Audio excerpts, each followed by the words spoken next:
So hello guys and welcome back to the channel. Today I'm going to show you how to apply a camcorder overlay effect in iMovie.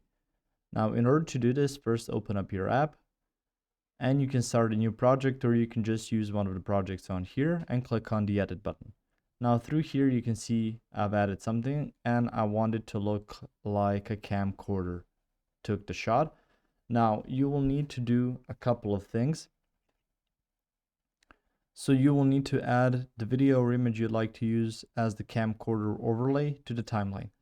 So on here, you will need to find the add media option, so the plus sign right here, and you will need to select video or photos depending on your overlay's source. So you will find some overlaying video, and you can go ahead and choose some video that you think looks like it was shot by a camcorder and click on that.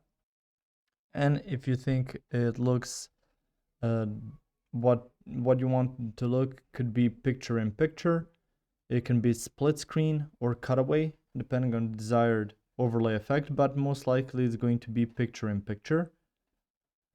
Now use the position control button and reposition the overlay, so you can go ahead and click on picture in picture.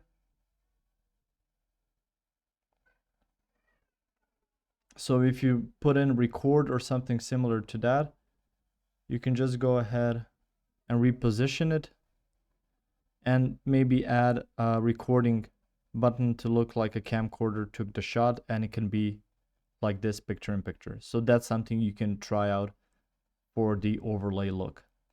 If you found this information helpful or useful, you can like the video. You can also share the video.